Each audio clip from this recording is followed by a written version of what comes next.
નિષ્ફળતાથી ક્યારેય ભાગવું નહીં સાહેબ, કારણ કે પ્રેમ, સંબંધ, લાગણી અને માણસની જે રિયલ પરખ અને જે એક નવી દિશા એ નિષ્ફળતામાંથી જન્મે છે. કારણ કે આપણી જેટલી પણ ખોટી માનસિકતાઓ જેટલી સેટ થઈ હોય એ બધી તૂટે અને એ વાસ્તવિકતા તરફ ગતિ લે. અને આ અવસ્થામાં કોઈ પણ વ્યક્તિ સાહેબ, આ અવસ્થામાં કોઈ પણ વ્યક્તિ જો મેદાન નથી છોડતો, એ એક દિવસ એવી સિક્સર મારી જાય કે પોતે જે નિષ્ફળ થયેલો હોય ને એના કરતા ડબલ ફાઉન્ડેશન ઊભું કરે. પછી સંબંધ હોય, વેપાર હોય, બિઝનેસ હોય, કોઈ પણ વસ્તુ હોય. આજના યુવાનો મોટામાં મોટી જો કોઈ ભૂલ કરતા હોય તો બિલ ગેટ્સના જીવન ચરિત્રની અંદર એક વાક્ય લખેલું છે કે કોઈ પણ માણસ બીજા માણસ સાથે જ્યારે સરખામણી કરે છે તો સરખામણી નથી પણ પોતાની જાત સાથે કરેલું અપમાન છે. સાહેબ, આ દુનિયામાં એક વ્યક્તિ બીજા જેવો હોતો જ નથી.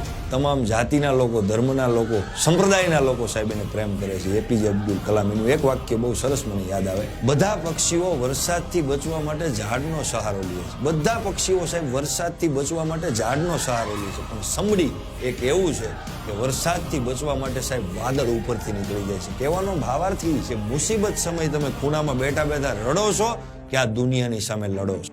એક પણ ચીજ તમારી પાસે ન હોય અને પ્રામાણિકતા હોય તો વોરન બફેટના શબ્દો છે કે પ્રામાણિકતા હોવી ઈશ્વરે આપેલી અનમોલ ભેટ છે. શાસ્ત્રોમાં તો પાને પાને લખ્યું છે, પણ અંગ્રેજી પ્રજાને અંગ્રેજી રીતે સમજાવવું હોય તો આ વાત બેસ્ટ છે. અને એણે એક વાત બીજી પણ કીધી છે કે પ્રામાણિકતાની અપેક્ષા હલકા વ્યક્તિઓ પાસે ક્યારેય રાખવી નહીં, કારણ કે ભેટ ઈશ્વરે આપેલી જેવા તેવા વ્યક્તિઓ પણ હોતી નથી. મારા આલ્બર્ટ આઇન્સ્ટાઈનનું વાક્ય યાદ આવે સાહેબ કે દરેક વ્યક્તિ પ્રતિભાશાળી હોય એવું જરૂરી નથી. દરેક વ્યક્તિ પ્રતિભાશાળી હોય એવું જરૂરી નથી. દરેકની અંદર અલગ અલગ પ્રતિભા હોય છે. સાહેબ, માછલીને તમે એમ કહો ઝાડ ઉપર ચડવાનું છે કે ચડી નથી શકવાની.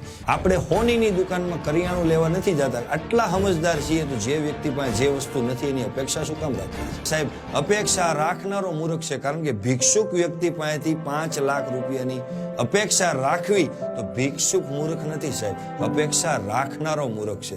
સાહેબ, પ્રેમ શોધવાની વસ્તુ નથી હોતી, પ્રેમ કરવાની વસ્તુ હોય. તમારી પાસે જે વસ્તુ છે એને જગતમાં બાંટવાનું ચાલુ કરો.